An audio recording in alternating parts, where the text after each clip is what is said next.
Ah, bom, então o nosso grupo vai apresentar sobre o livro O Futuro da Humanidade, de Michio Kaku, tá? Composto por Guilherme Moroni, Luca Morosini e William Santiago. Quem está falando agora é o Williams, tá? Então, trazendo uma visão geral, tá, do livro, percebemos que o objetivo principal dele é tratar de assuntos relevantes quando pensamos em conquistar outros planetas.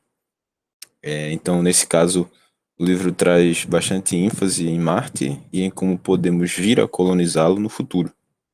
Sabendo disso, trouxemos aqui alguns temas, tá, discutidos ao longo dos capítulos 7, 10 e 11 do livro, que tratam de como robôs no espaço podem vir a ser essenciais no quesito de conquistas planetárias. Tratam também de conceitos de imortalidade e com que tecnologias, né, poderíamos concretizar, e essa ideia, isso, como isso se tornaria importante, né, no quesito mencionado de conquistas, né, e também de tecnologias transhumanistas que facilitariam nossas viagens interestelares.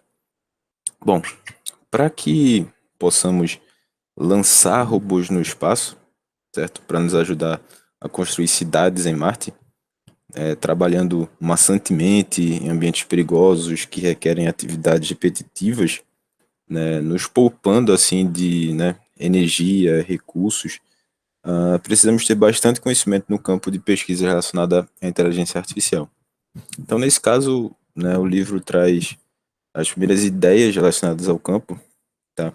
E, bom, as primeiras pesquisas relacionadas ao tema ocorreram em 1995, quando um grupo de pesquisadores achou que eles conseguiriam rapidamente desenvolver uma máquina inteligente capaz de resolver problemas complexos, entender conceitos abstratos, se comunicar facilmente com nós humanos e aprender com o tempo, né? Porém, claramente eles subestimaram o funcionamento do cérebro humano, achando que uma chuva de códigos poderiam representar integralmente nosso cérebro.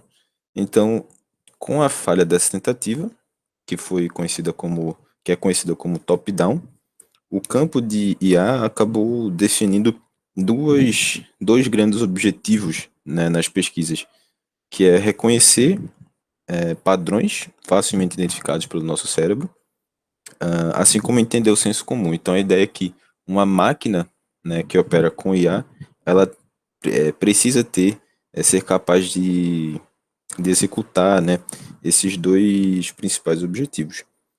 Isso deixou mais clara, né, a incapacidade de um simples código entender as mais diversas situações a que nosso cérebro pode ser submetido, né, ao longo dos dias. Bom, com isso em mente, os robôs a serem lançados no espaço serão aqueles desenvolvidos como autômatos reais, que operam com machine learning. Bom, mas, afinal, o que é machine learning, né? Desde 95, após a falha do método top-down, outros pesquisadores começaram a tentar mimetizar a natureza do cérebro humano, a fim de atingir avanços, né, no campo de IA. A ideia em si já demonstra um certo respeito com o nosso cérebro, no sentido de que ele é bastante complexo. Então, é um computador ordinário, né, um exemplo assim, se a gente remove um determinado transistor, a máquina pode parar de funcionar de vez, né, enquanto ao remover um neurônio humano, o cérebro continua funcionando normalmente. Assim, a aprendizagem de máquina, ela mimetiza esse aprendizado humano diário, né? Então, com a implementação de redes neurais, certo, que é a base, né, do machine learning, os robôs, certo, no espaço, eles poderão agir corretamente quando submetidos a situações adversas e inesperadas, nunca experimentadas anteriormente. Coisa que robôs implementados com o método top-down não conseguiriam, porque eles iriam ficar imóveis sem saber como reagir, porque eles não foram pré-programados para reagir, né, nessas situações adversas. Então, combinado a isso, os autômatos reais que Na verdade, são robôs com a habilidade de tomar suas próprias decisões, requerendo a mínima intervenção humana, né? Esses robôs que aprendem com o tempo seriam importantíssimos na realização de trabalhos maçantes, perigosos e repetitivos em planetas que desejamos conquistar, né? Então, eles podem operar em ambientes com extrema radioatividade ou de temperaturas não muito agradáveis, né, para nós humanos. Então, eles seriam importantíssimos nesse quesito. Assim, autômatos e aprendizagem de máquina são a base do que precisamos para levar mão de obra até outros planetas. No caso do livro, ele foca muito em Marte, né, e em como isso seria essencial para a conquista de Marte. Então, vale ressaltar também que no futuro estuda-se a possibilidade de fundir as abordagens top-down com o machine learning. Assim, os autômatos estariam carregados com conhecimentos prévios e preparados para enfrentar as adversidades interplanetárias. Então, a ideia dessa mistura é de maximizar, masterizar, né, os conceitos de senso comum e de reconhecimento de padrões, né, que é a base da IA. Bom, junto a tudo isso, certo? A ideia de criar robôs que saibam replicar o método de criação, né, de montagem de outros robôs iguais a ele, também se torna essencial no quesito de colonizar outros planetas, né? Por quê? Isso ocorre pelo fato de que se torna desnecessário tripular uma nave inteira com um conjunto de autômatos para começar a povoar um determinado planeta. Dessa maneira, ao enviar uma primeira leva de robôs para um dado planeta, seria possível utilizar a própria matéria extraída nesse planeta-alvo para montar e até reparar outros robôs, sabe? Dando origem a um grande número de autômatos sem a necessidade de realizar várias viagens, ou seja, eu não vou precisar estar indo e voltando, né, de um planeta, sempre carregando a nave com robôs, porque eu posso extrair a matéria do próprio planeta e com essa matéria, sendo os robôs possíveis de realizar o processo de montagem, etc., de manufaturação dos recursos que eles vão extrair lá do próprio planeta, né, isso se torna bastante importante. Então, como o crescimento da população de robôs seria exponencial nesse caso, em pouco tempo seria possível avançar bastante na colonização de Marte, por exemplo. Vale ressaltar que hoje em dia as técnicas de impressão 3D se mostram bastante úteis nesse contexto, né? Hoje em dia a impressão 3D ela é bastante precisa e assim representa grandes detalhes, tem a capacidade de representar grandes detalhes, então isso seria bastante útil nesse quesito. Então, com a ideia de autorreplicação, o processo de povoamento de robôs se torna mais viável e rápido, excluindo a necessidade de intervenção humana para que isso aconteça, né? Também vai exigir menos recursos, certo, de nós humanos para que isso aconteça. E bom, para finalizar a discussão, né, sobre a importância de se ter robôs, né, no espaço para nos ajudar nessas conquistas, é válido pensar um pouco sobre a noção de autoconsciência de autômatos. Hoje em dia, é uma grande discussão em torno desse conceito. Uns pensam que robôs autoconscientes trariam apenas riqueza e prosperidade para toda a humanidade, sendo apenas o próximo estágio para a evolução tecnológica, né? Claude Shannon, que é considerado o pai da teoria da informação, ele afirma que vê uma realidade em que nós seremos para os robôs o que os cachorros são para os humanos hoje em dia, certo? Que os robôs iriam superar a nossa inteligência em algum momento, né? Essa é a ideia do que ele pensa. Mas será que essa visão não é um pouco romantizada, né? Realmente a humanidade não precisa se preocupar quanto a isso? A exploração interestelar só teria a ganhar com tudo isso, certo? Não há nada de ruim, não há nada a mais a se pensar sobre isso? Bom, a resposta é talvez, certo? Tudo depende de como nós concretizaríamos essa ideia. Dessa maneira, por outro lado, alguns especialistas dizem que toda essa realidade pode vir a ser perigosa, certo? Um grande exemplo, né, desse cenário, de um cenário perigoso, é dado no filme Exterminador do Futuro, que é bastante conhecido, onde a Skynet, que é uma rede de computadores inteligente, foi criada para se autoproteger sempre, ela se torna autoconsciente e os humanos, assustados com toda essa situação, resolvem, né, desligar a Skynet e aí ela, né, como ela foi programada para se autoproteger, ela começa a atacar a humanidade. Bom, nesse sentido, a forma como criaremos essa autoconsciência é vital na prevenção de condutas ofensivas por parte dos autômatos. É importante, por exemplo, programá-los previamente para que não tenham em nenhuma hipótese objetivos que ameacem a espécie humana, certo? Para isso é necessário extrema cautela, né? E como ainda estamos caminhando bem no começo de tudo isso, ainda há bastante tempo para pensar, né, nos mais variados casos, a fim de garantir nossa segurança, né, e poder utilizar dessa tecnologia que é indiscutivelmente revolucionária, certo? Que facilitaria muito a nossa vida no quesito de conquistar e colonizar outros planetas, né? Nós basicamente só ficaríamos aqui controlando tudo que eles fizerem, e muitas vezes dando apenas ordens, né? Porque eles teriam ciência do que eles devem fazer. Então, isso seria bastante importante nesse quesito. Meu nome é Luca e eu vou começar falando sobre computação quântica. O ganho em poder computacional que computadores quânticos trariam poderia ser um dos fatores determinantes na exploração do universo. Porém, ainda são uma incógnita. Nós não sabemos quando eles vão ser uma realidade ou qual vai ser o seu máximo potencial. Computadores quânticos trabalhariam com a probabilidade de um elétron estar entre o 0 e 1, não o estado absoluto 0 ou 1, como nos computadores convencionais. Cada bit de informação se tornaria um qubit e teria o poder de guardar muito mais informações. Agora imagine o poder que isso traria para explorar e povoar novos ambientes. Poderíamos fazer um planejamento de alto nível de como terraformar os planetas, montar simulações altamente fiéis do terreno e do bioma local. Mas nem tudo tem somente lado positivo. Para manipular e trabalhar em cima desses átomos, eles precisam estar totalmente isolados. Qualquer distúrbio ou vibração, por menor que seja, pode arruinar todo um cálculo. Por isso não podemos prever quantos computadores quânticos serão uma realidade, nem considerá-los, agora pelo menos, como uma solução factível para a exploração do universo. Outro tópico muito abordado no livro, e que tem muito a ver com exploração do universo, é a imortalidade.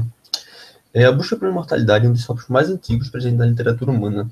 Durante toda a nossa história, ela foi almejada por muitos e provavelmente continuará sendo até que seja alcançada ou então provada que é um objetivo impossível. Atualmente, cientistas pesquisam muitos métodos de alcançá-la ou pelo menos prolongar nosso tempo de vida. Dentre todos os testes, apenas um teve algum sucesso: a restrição calórica. Nos testes realizados em animais, foi percebido que aqueles que ingeriram 30% menos calorias ativaram certas respostas biológicas que permitiram que vivessem mais. Porém, não foram realizados testes em seres humanos ainda. Um outro estudo está sendo feito em cima dos telômeros, funcionando como uma espécie de limitador da quantidade de vezes que uma célula pode se dividir. Se pudermos aumentar esse número de divisões, talvez prolonguemos nossa vida. No entanto, um câncer não é nada mais que células que se reproduzem indefinidamente e vivem para sempre. Então devemos tomar cuidado, pois câncer pode ser um produto indesejado desse estudo. Mas o que acontecerá se de fato acharmos uma solução para a imortalidade? Bem, é estimado que a população da Terra ultrapasse a marca dos 11 bilhões no ano de 2100. O planeta Terra e seus recursos são finitos. Se nossa população crescer muito, mesmo com o tempo de vida que nós temos hoje, sobreviver na Terra fará cada vez mais difícil. Os recursos se tornarão escassos e o espaço limitado. Por esse lado, a imortalidade parece algo muito mais prejudicial do que benéfico. Exatamente por causa disso que a ideia de viajar e habitar outros planetas é tão estudada ultimamente, sendo nossa solução para todos os problemas de superpopulação e escassez de recursos. Cada vez que chegarmos mais perto de superpopular a Terra, mais e mais pesquisas e testes serão realizados com o intuito de explorar e conquistar outros planetas. Mas o que fazer quando viagens espaciais demoram muito mais que a vida do ser humano? Talvez a imortalidade não se torne tão maléfica nesse contexto.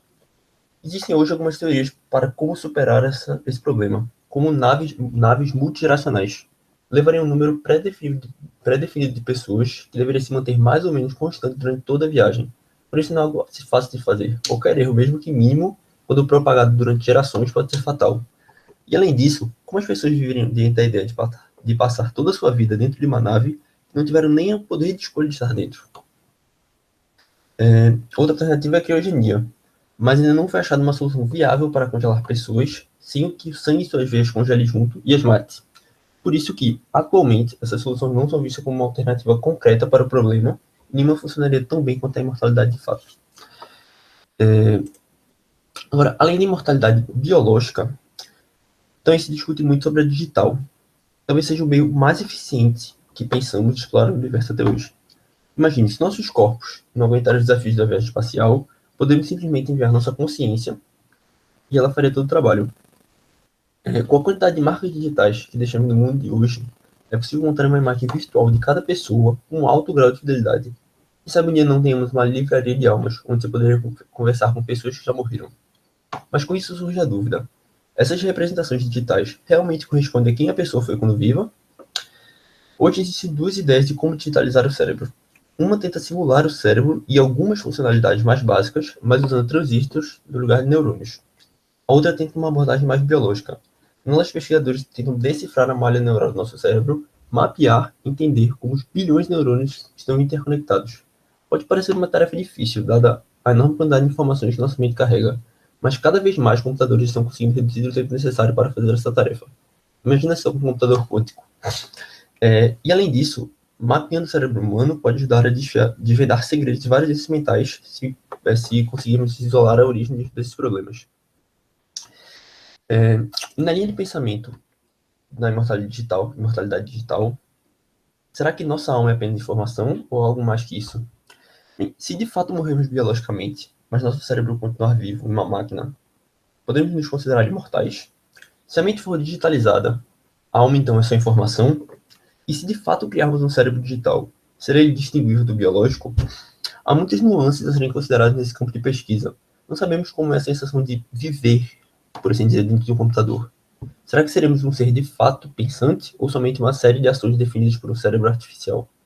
Muitos argumentam que se criarmos um corpo físico robótico exatamente igual à pessoa biológica, poderíamos ter as mesmas sensações e viver uma vida igual a que tínhamos com o nosso corpo e mente biológicos, simulando todos os aspectos de vida de um ser vivo. Não sabemos responder hoje essas perguntas, pois a maioria das pesquisas nessa área ainda é teórica.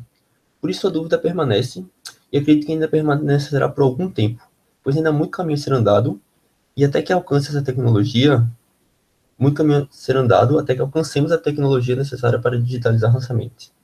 Esse é um tópico que cria muitas dúvidas em nossa mente e instiga nossa curiosidade, e é exatamente ela que impulsiona os cientistas a continuarem tentando achar uma resposta. Mas imagine que um dia consigamos digitalizar nossa mente. Qual o impacto seria na conquista do universo? Bem, no que diz respeito à viagem para fora da Terra, isso parece extremamente vantajoso. Imagine precisar de explorar um planeta desconhecido, possivelmente mortal, e poder fazer isso remotamente, controlando um corpo robótico que tem toda a sua capacidade mental e sentidos, somado com um corpo robótico incrivelmente forte e resistente. Poderíamos andar em planetas tóxicos, ambientes com temperaturas extremas ou com terreno acidentado, tudo isso com a segurança de saber que sua mente está protegida dentro de uma nave no espaço. Oi, meu nome é Guilherme. Eu vou falar sobre o capítulo 11 do livro, que fala um pouco sobre melhoras nos sentidos, melhoras nos músculos, ossos do ser humano, usando a tecnologia. A gente tem aqui primeiro o transhumanismo em relação à superforça. Ao integrar o homem com uma máquina, pessoas com deficiência física podem vir a ter uma vida sem déficit algum. Além do mais, um computador pode identificar padrões neurais relacionados ao movimento, intensificando a capacidade de movimentação humana. Temos como exemplo o acontecimento na Copa do Mundo de 2014, né, antes de começar a Copa, né, em São Paulo, na abertura, quando tivemos o primeiro chute feito por um homem paralítico na história, né, que aquele homem chutou a bola, né, sem movimento algum dos braços e perna, né, paralítico. E com a ajuda do exoesqueleto, ele conseguiu dar um chute e dar início à Copa. Esse foi um marco histórico e até hoje é lembrado.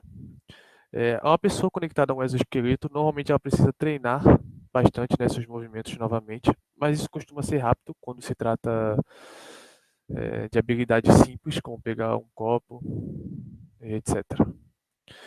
Além disso, o exército norte-americano, né, já investiu mais de 150 bilhões de dólares nessa tecnologia para ser usada com seus veteranos de guerra, as pessoas que voltam lesionadas, né, com fraturas e que perdem os movimentos e assim vai. A superforça pode ser essencial também para a humanidade no quesito de desbravar o universo. Alguns astrônomos já identificaram planetas dentro da zona habitável que podem ter até oceanos, né? Porém, eles têm um campo gravitacional cerca de 50% mais forte que o da Terra. Com isso, a gente necessitaria de músculos e ossos mais fortes para poder resistir a essa força a mais, né?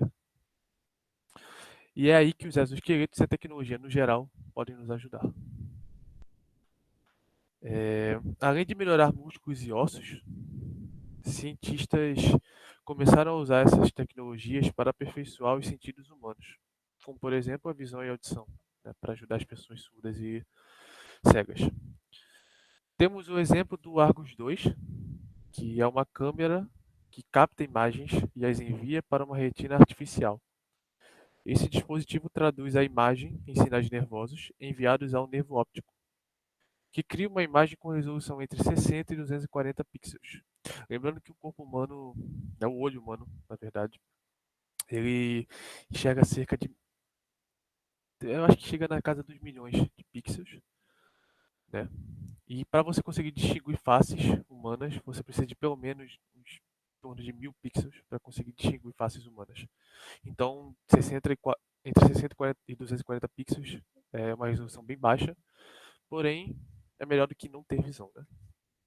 Enfim, outra memória significativa é em relação a ampliar o espectro visível, possibilitando os seres humanos de enxergarem infravermelhos e raios ultravioletas, o que é essencial para a colonização de outros planetas, como Marte, que não tem atmosfera que protege os raios UV do Sol, né, como acontece na Terra.